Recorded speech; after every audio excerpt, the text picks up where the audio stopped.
ونستعينه ونستغفره ونؤمن به ونتوكل عليه ونعوذ بالله من شرور أنفسنا ومن سيئات أعمالنا من يهده الله فلا مضل له ومن يضلله فلا هادي له وأشهد أن لا إله إلا الله وحده لا شريك له وأشهد أن محمدًا عبده ورسوله أما بعد فأعوذ بالله من الشيطان الرجيم بسم الله الرحمن الرحيم ألا إن أولياء الله لا خوف عليهم ولا هم يحزنون صدق الله العلي العظيم وصدق رسوله النبي الأمين الكريم ونحن على ذلك لمن الشاهدين والشاكرين والحمد لله رب العالمين۔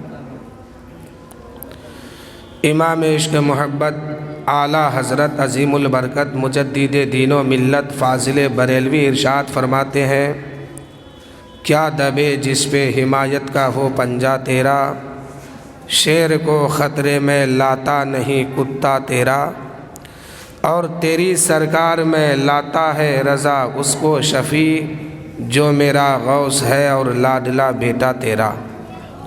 تیری سرکار میں لاتا نہیں رضا اس کو شفیع جو میرا غوث ہے اور لاڈلا بیٹا تیرا۔ محترم حضرات، کچھ سننے اور سنانے سے قبل آقا کریم صلی اللہ علیہ وسلم کی بارگاہ میں صلاۃ و سلام پڑھیے رب سلم علی رسول اللہ، رب سلم علی اللہ، مرحبا مرحبا رسول اللہ، مرحبا مرحبا رسول اللہ صلی اللہ تعالیٰ علیہ وسلم۔ حضرات، ہم لوگ جو یہاں جمع ہوئے ہیں بالخصوص بڑے پیر دستگیر سیدنا شیخ عبدالقادر جیلانی رضی اللہ تعالیٰ عنہ کے عرس منانے کے لیے، یعنی غوث پاک کے نام پر ہم لوگوں نے محفل سجائی ہے۔ شاعر کہتے ہیں کہ آپ نرالی شان نرالی غوث اعظم جیلانی، آپ نرالی شان نرالی غوث اعظم جیلانی، بھر دو میری جھولی خالی غوث اعظم جیلانی، بھر دو میری جھولی خالی غوث اعظم جیلانی۔ اور غوث پاک رضی اللہ تعالیٰ عنہ جب اس دنیا میں آئے تو پڑھنے کے لیے جب مکتب یا مدرسے میں گئے تو غوث پاک کو استاذ نے پڑھایا، تو استاذ پڑھانے کے بعد غوث پاک خود بخود پڑھنے لگتے ہیں۔ تو استاذ نے کہا کہ بیٹا سچ بتانا، تم انسان ہو کہ جنات ہو؟ تو غوث پاک نے فرمایا کہ الحمدللہ، اللہ کا شکر ہے کہ میں انسانوں میں سے ہوں، میں اپنے باپ کے پشت سے اور ماں کی شکم سے پیدا ہوا ہوں، انسان ہوں۔ تو ان کے استاد نے فرمایا کہ آپ پھر ہم پڑھاتے ہیں جو سبق وہ پڑھ کے ابھی ختم نہیں ہوتا، آپ سنا دیتے کیسے؟ تو غوث اعظم فرماتے ہیں کہ حضور میں 18 پارہ آدھا قرآن 18 پارہ کم و بیش اپنے ماں کے شکم میں ہی یاد کر لیا تھا، اپنے ماں کے پیٹ کے اندر رہ کر کے آدھا حافظ بن گیا ہوں۔ اس لیے شاعر کہتے ہیں کہ ماں نے تم کو اپنے شکم میں آدھا حافظ کر ڈالی، ماں نے تم کو اپنے شکم میں آدھا حافظ کر ڈالی، ماں بھی آپ کی اللہ والی غوث اعظم جیلانی۔ اور میرے دوستو، ابھی جو میں نے شعر پڑھا اعلیٰ حضرت کا کہ شیر کو خطرے میں لاتا نہیں کتا تیرا، بڑے پیر دستگیر رضی اللہ تعالیٰ عنہ اپنے خانقاہ میں بیٹھے ہیں اور غوث پاک کی بارگاہ میں خانقاہ میں ایک